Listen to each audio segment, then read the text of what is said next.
ചിന്നക്കനാലിൽ വീണ്ടും കയ്യേറ്റം ഒഴിപ്പിച്ച് റവന്യൂ വകുപ്പ്. പാപ്പാത്തിച്ചോലയിൽ ഇത്തവണ 2.5 ഏക്കർ റവന്യൂ വകുപ്പ് ഒഴിപ്പിച്ച് ഏറ്റെടുത്ത് അതിദരിദ്രർക്ക് വിതരണത്തിനായി മാറ്റിയതോടെ ഇടുക്കി ജില്ല മറ്റൊരു ചരിത്രപരമായ നേട്ടം കൂടി കൈവരിച്ചിരിക്കുകയാണ്. ഇപ്പോൾ ഏറ്റെടുത്തിരിക്കുന്ന ഭൂമിയും ചേർത്ത് 27 പേർക്ക് വിതരണം നടത്തുന്നതോടെ ഇടുക്കി ജില്ല അതിദരിദ്രരില്ലാത്ത ജില്ലയായി മാറും. കയ്യേറ്റങ്ങളും വിവാദങ്ങളും നിറഞ്ഞു നിൽക്കുന്ന ചിന്നക്കനാലിൽ റവന്യൂ വകുപ്പ് ഒരു കയ്യേറ്റം കൂടി ഒഴിപ്പിച്ച് ഏറ്റെടുക്കുമ്പോൾ അത് ചരിത്രത്തിൽ ഒരു അടയാളപ്പെടുത്തലാകുന്നു എന്ന പ്രത്യേകതയുമുണ്ട്. ഏറ്റെടുത്ത ഭൂമി അതിദരിദ്രരായ 27 പേർക്കാണ് വിതരണം നടത്തുന്നത്. ഇതിൽ 24 പേർക്കുള്ള ഭൂമിയും പ്ലോട്ട് തിരിച്ച് നടപടികൾ പൂർത്തീകരിച്ച് കഴിഞ്ഞു.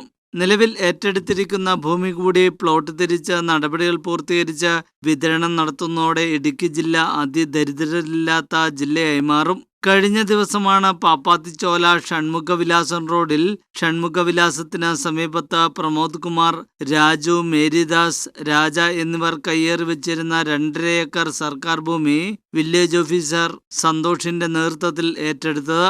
റവന്യൂ വകുപ്പ് മന്ത്രി കെ രാജന്റെ പ്രത്യേക നിർദ്ദേശപ്രകാരമാണ് ഏറ്റെടുത്ത ഭൂമി അതിദരിദ്രർക്ക് വിതരണം നടത്തുന്നതിന് ജില്ലാ കളക്ടർ വി വിഘ്നേശ്വരി നിർദ്ദേശം നൽകിയത്.